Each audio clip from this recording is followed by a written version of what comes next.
Saludos a todos. En la clase anterior se impartió el tema sobre rehabilitación en enfermedades del sistema nervioso periférico, desarrollando entre ellas el síndrome del túnel del carpo, parálisis facial periférica y el síndrome de Guillain-Barré. Hoy nos corresponde impartir el tema sobre afecciones ortopédicas y traumatológicas. Como contenido de esta actividad orientadora, tenemos dentro de las afecciones ortopédicas la escoliosis, las displasias de cadera, desviaciones de rodilla y pie, dentro de estas el genus varus y genus valgus, pie plano y pie baroequino. Tendremos en cuenta para su estudio su cuadro clínico y radiológico y el tratamiento. Dentro de las afecciones traumatológicas estudiaremos las fracturas, de ellas su concepto, clasificación, localizaciones más frecuentes, cuadro clínico y radiológico y aspectos generales del tratamiento. También estudiaremos las luxaciones y los esguinces, teniendo en cuenta su concepto, clasificación, localizaciones más frecuentes, cuadro clínico y radiológico y aspectos generales del tratamiento. Comenzaremos con la escoliosis, la cual está definida como la desviación lateral de uno o más segmentos de la columna. Las escoliosis se clasifican en no estructurales y en estructurales. Dentro de las no estructurales tenemos las compensativas, las posturales, las irritativas por ciatalgia, las inflamatorias por sepsis urinarias y zoitis y las histéricas. Las escoliosis estructurales se clasifican en idiopáticas y dentro de estas la escoliosis infantil, la cual se presenta en menores de 3 años, la juvenil entre 4 y 9 años y la del adolescente que se presenta después de los 9 años. Otra clasificación es congénita, la cual se subdivide en vertebrales y extravertebrales. Están las escoliosis osteopáticas y dentro de estas las espondilolistesis, osteogénesis imperfecta, osteoporosis, osteomalacia y el raquitismo. Dentro de las neuropáticas están las secundarias a parálisis cerebral infantil, a las neurofibromatosis y las paraplegias. Y por último están las miopáticas. Dentro de estas se encuentran la distrofia muscular de Duchenne, la distrofia facioscapulohumeral, la artrogriposis. Otras causas son el síndrome Marfan, el síndrome de Ehlers-Danlos, la aradanodactilia, las causas tumorales y las traumáticas.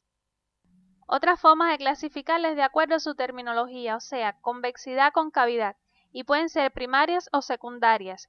De acuerdo a su localización, se clasifican en cervical, torácica y lumbar.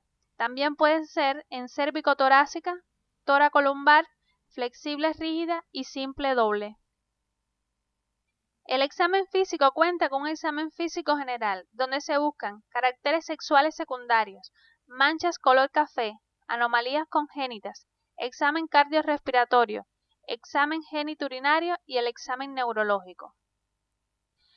El examen clínico especial se realiza con el paciente de pie, sin zapatos, con un pantalón corto sin dañar el pudor del paciente. Dentro de ella se realiza la prueba de la plomada. Se examinan las prominencias de la escápula, de las crestas ilíacas, la elevación del hombro y cintura escapular, el ángulo braquiotorácico, las jibas, la flexibilidad y la discrepancia de miembros inferiores. En la diapositiva te ilustramos los procederes anteriormente mencionados. La primera imagen nos muestra la prominencia de la escápula, elevación del hombro y el ángulo braquiotorácico. La segunda se refiere a la medición de la jiba y la tercera se relaciona con la exploración de la flexión de la columna. El diagnóstico se apoya en resultados de estudios imagenológicos, como el rayos X anteroposterior de pie y sin zapatos, el rayos X lateral, rayos X con prueba de flexibilidad donde se aplican las mediciones de Cobb y Ferguson como pueden apreciar en la imagen. Otras pruebas son el escanograma, rayos X sentado, urogramas, tomografía axial computarizada, resonancia magnética nuclear y se incluyen estudios como electrocardiograma y pruebas funcionales respiratorias, entre otros. La conducta se basa en el tratamiento conservador, el tratamiento rehabilitador y el tratamiento quirúrgico. Dentro de las medidas tomadas en el conservador están dormir en cama dura, corrección de la postura, ejercicios correctores y fortalecedores y el uso de corset de yeso o metálicos. Para el tratamiento rehabilitador y quirúrgico se tiene en cuenta el grado de curvatura. A continuación le mostramos la siguiente proposición de un método de tratamiento. Menos de 20 grados se indican ejercicios. Si progresa se indica corset más ejercicios. De 20 a 40 grados, si no progresa, corset de Milwaukee y ejercicio. Si progresa, corset de yeso. Luego, corset de Milwaukee y ejercicio siempre. De 40 a 60 grados, si no progresa, se utiliza el corset de yeso, luego el de Milwaukee y ejercicio. Si progresa, se induce a tratamiento quirúrgico, corset preoperatorio, luego la artrodesis y luego el corset postquirúrgico, más ejercicio siempre. De 60 grados a más, tratamiento quirúrgico, contracción cefálica, luego corset prequirúrgico, artrodesis, luego corset postquirúrgico y ejercicio. Dentro de las medidas preventivas tenemos que los niños no deben llevar la mochila en un solo hombro, ha de ser en la espalda, caminar y sentarse correctamente, vigilar las deformidades en la adolescencia, realizar ejercicios físicos, dentro de ellos la natación, evitar asientos inadecuados, no sentar al niño antes de los 4 meses, no adelantar la posición de pie ni caminar, no usar andadores, utilizar bastidor adecuado, exámenes masivos de detención de escoliosis. Ahora hablaremos sobre las displasias de cadera, la cual se define como una malformación luxante de los franceses que tiene su origen en una alteración o detención del desarrollo de los elementos constitutivos de la articulación coxofemoral.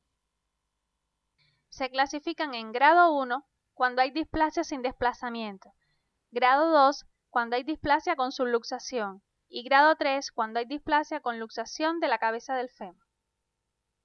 Nos apoyamos para su diagnóstico en el cuadro clínico, resultados obtenidos en el examen físico y en los hallazgos radiológicos.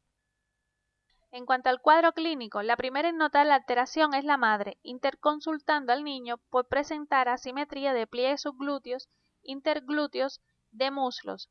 En el examen físico encontraremos contractura de aductores con limitación para la abducción. Durante la exploración se aplican una serie de maniobras que nos ayudan a definir el diagnóstico. Dentro de ellas está la maniobra de Ortolani, la cual va a ser positiva en estos casos, así como la maniobra de Barlock, el signo de Galeazzi, que también será positivo, y la maniobra de Kirkpatrick, también positiva. Puede remitirse a la bibliografía para interconsultar la metodología de estas maniobras. Para determinar la discrepancia de miembros, con cinta métrica efectuamos la medición desde la espina ilíaca anterosuperior hasta el vértice del medio, o desde el ombligo hasta el vértice del malleolo interno, pasando por el borde superior de la rótula. También se utiliza el método de bloque. Con el niño de pie, sentir la espina ilíaca anterosuperior, nivelar las espinas teniendo al niño parado con bloques debajo de sus pies y luego medir el bloque. En el estudio radiológico se emplean las siguientes técnicas. Está la técnica de von Rosen, las medidas de Hingenreine, la triada radiológica de Putty, línea Orendain, el arco cérvico obturador. Para interpretar estas técnicas debe remitirse a la bibliografía recomendada en el CD estudiante. Otros métodos imagenológicos que se utilizan para el diagnóstico son la tomografía axial computarizada con barrido, la teleautorradiología, la cual consiste en una medición manual trazando una línea que une ambas cabezas del fémur, otra ambas espinas tibiales y otra ambos talones. Luego se mide la distancia desde la cabeza del fémur hasta la parte superior del talón. También se pueden utilizar el escanograma y la ecografía dinámica de caderas, la cual es un examen de excelente sensibilidad para detectar precozmente los problemas congénitos. El tratamiento de la displasia de cadera depende del grado. En el grado 1 se utiliza la férula de Fresca o tirantes de Pauli por 6 a 12 meses. Este tratamiento se puede extender en dependencia de los resultados de rayos X. Se realizarán además movilizaciones suaves sin forzar la aducción. En el grado 2, si el niño no camina, se pone la férula de Fresca o tirantes de Pauli.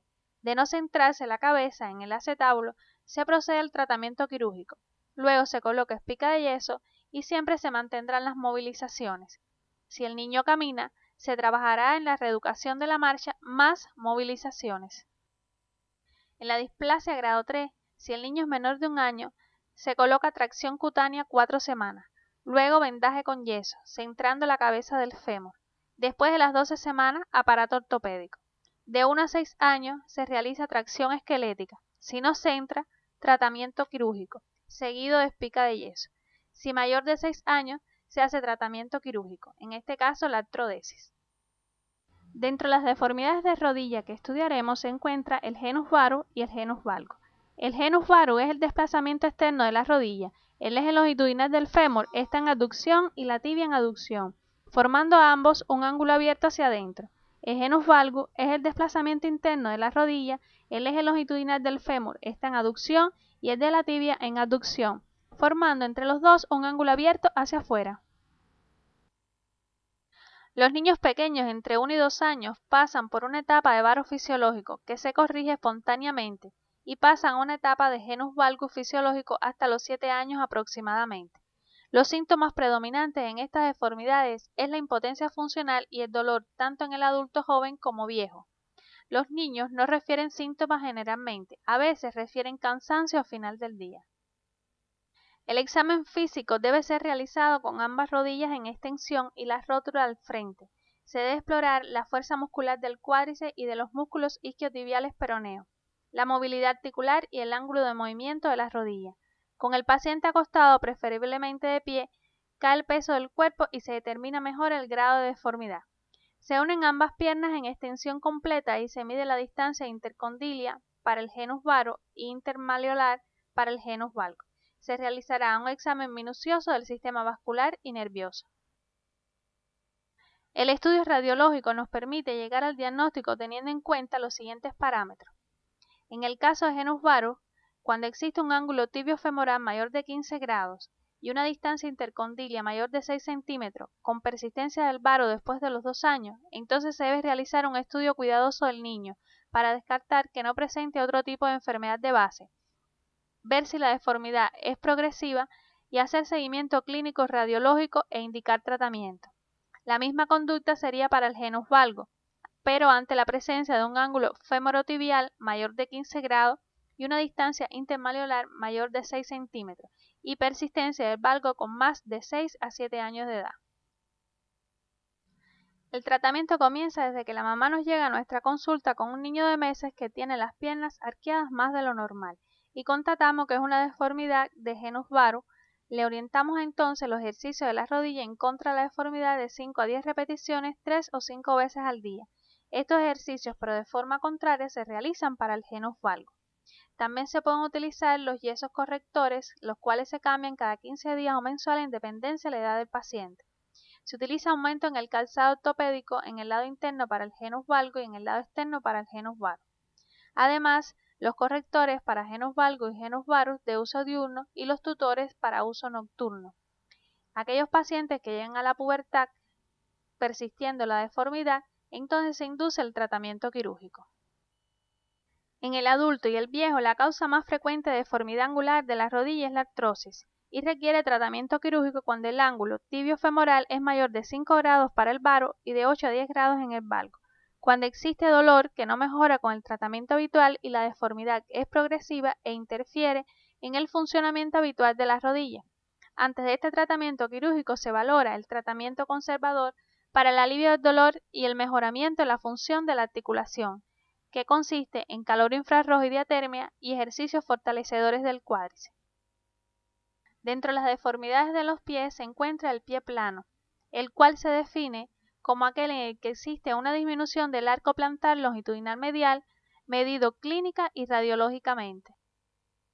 Dentro de los síntomas y signos clínicos encontramos que el niño va a presentar molestias atribuibles a sus pies. Estas suelen ser caída fácil, marcha en rotación interna, dolor en los pies o piernas, deformidad o desgaste anormal de los zapatos, torpeza al caminar, aplanamiento del arco longitudinal medial, valgo de calcáneo, acortamiento del tendón de Aquiles, genus valgo. El pie plano laxo de los niños suele ser indoloro, solo duelen en situaciones de actividad física intensa, uso de calzado inadecuado y aumento de peso. Los pies rígidos en la infancia dan lugar a disminución de la movilidad del pie y dolor. El diagnóstico clínico se basa en la valoración global de todas las cadenas cinéticas de miembro inferior. Dentro de ella está la valoración de articulaciones, puntos de referencia en la cara posterior de pierna y pie, alineación de la columna y de los miembros inferiores. También se va a determinar el ángulo y la base de marcha. Los exámenes auxiliares se realiza la pedigrafía, gráfica de la huella plantar. También se realiza la podoscopía, que nos da la morfología de la huella plantar a sistema de espejo. Se realiza la baropodometría computarizada, o lo que es lo mismo el mapeo de las cargas y presiones plantares, y están las radiografías, que nos dan las proyecciones o incidencias. El tratamiento general para todas las edades, si no dan síntomas, no precisa de tratamiento, solo prevenir que duelan, evitando el sobrepeso y usando un calzado adecuado. Si duelen, se recomienda plantillas o zapatos ortopédicos. Se aconseja siempre medidas posturales tales como evitar estar de pie mucho tiempo o caminar por terrenos irregulares, así como la pérdida de peso y el uso de bastón de forma ocasional o definitiva. En ocasiones es necesario el reposo y el consumo de algún antiinflamatorio. El tratamiento conservador se basa en movilizaciones pasivas del pie formando arco, ejercicios para fortalecimiento de la musculatura de la planta de los pies, como caminar descalzo por la arena, caminar de puntillas y de talones, y hacer movimientos circulares con la punta de los pies. Intentar coger objetos con los dedos de los pies, además de la indicación del calzado o plantillas en dependencia del grado y la edad. Se indican ejercicios de marcha, como caminar en puntillas sobre el borde externo del pie y sobre planos inclinados.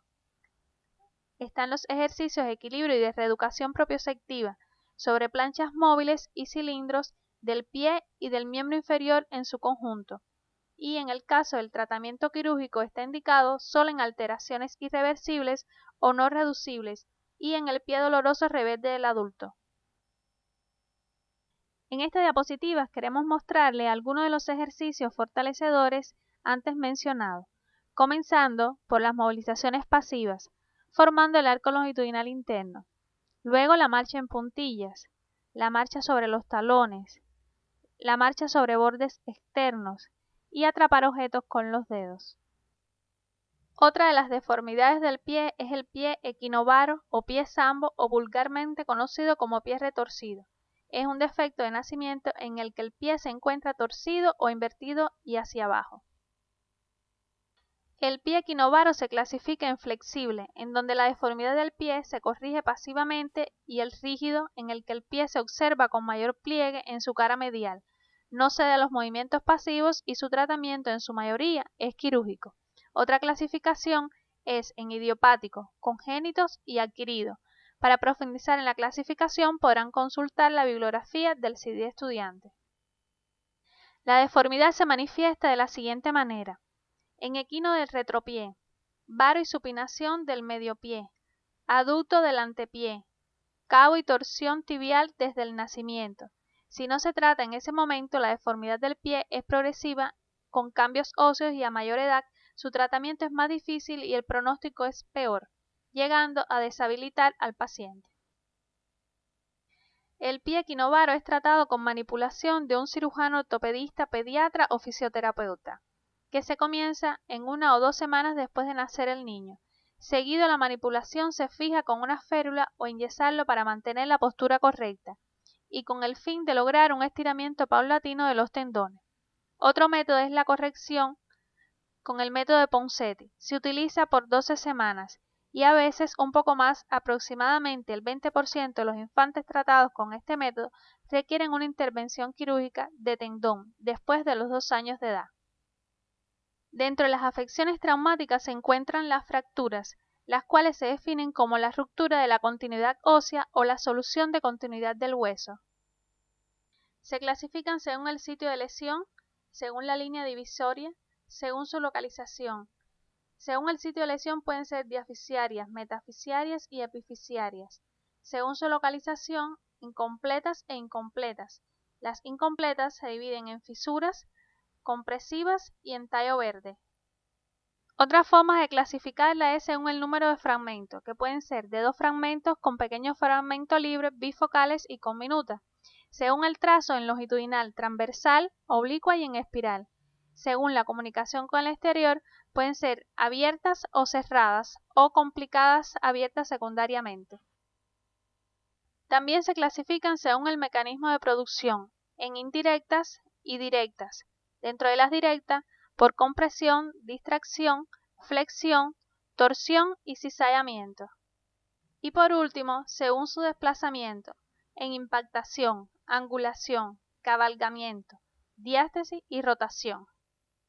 A continuación les enunciamos los signos y síntomas más habituales de una fractura. Dentro de ellos está el dolor, impotencia funcional, deformación, pérdida de los ejes, equimosis, crépito óseo, movilidad articular anormal y hemorragias.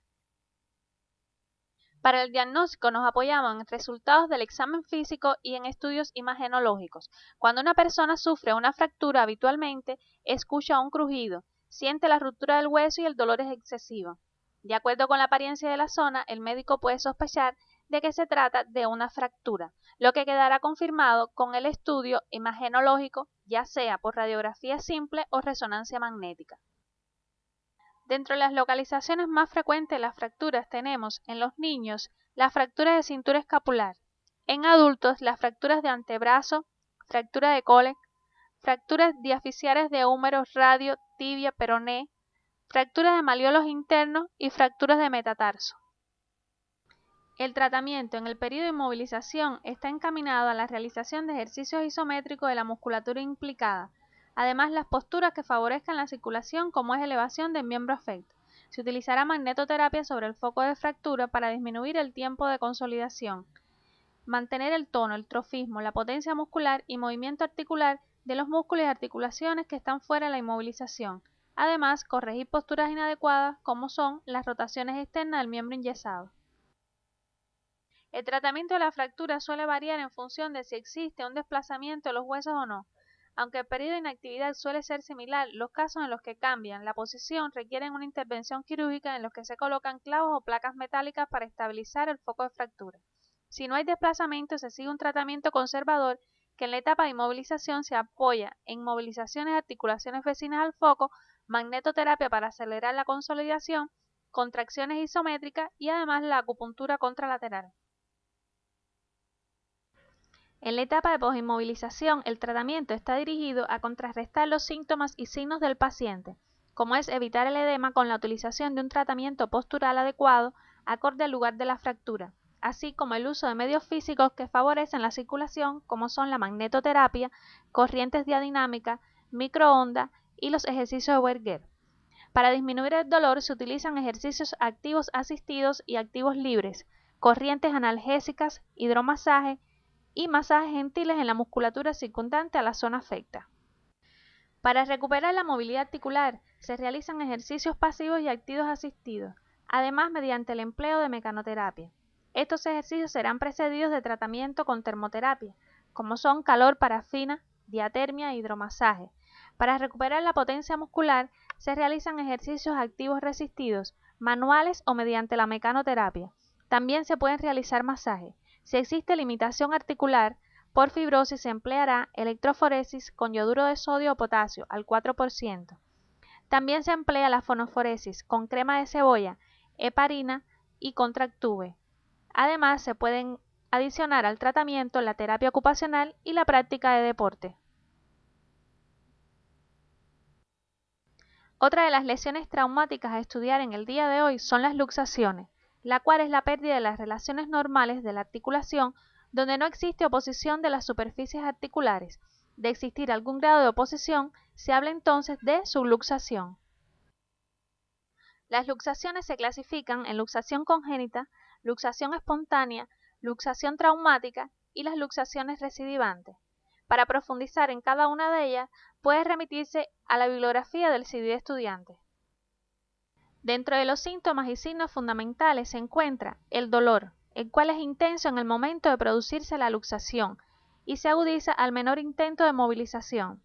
Está también la deformidad, característica para cada tipo de luxación.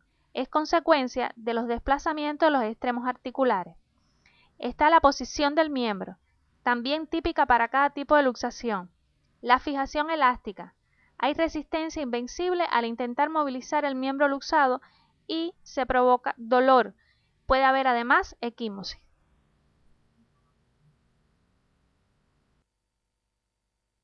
Las articulaciones que son más afectadas por las luxaciones son los dedos, los codos, las mandíbulas, el hombro y las caderas.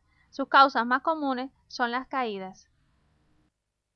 El examen radiológico no debe obviarse en ningún caso de luxación, pues aparte de ver lesiones óseas concomitantes, es un documento de valor legal. En la diapositiva podrán observar imágenes de diagnóstico de luxación por rayos X y por resonancia magnética.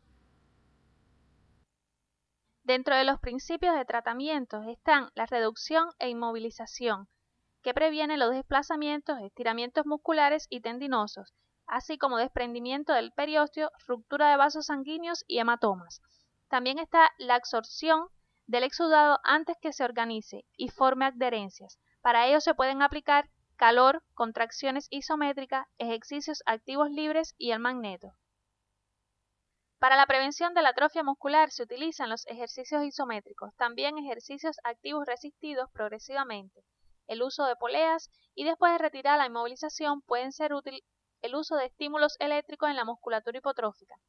Otro de los principios de tratamiento es vigilar los signos de lesión nerviosa y miositis osificante y restablecer el funcionamiento normal. El tratamiento se basa en 3 pilares.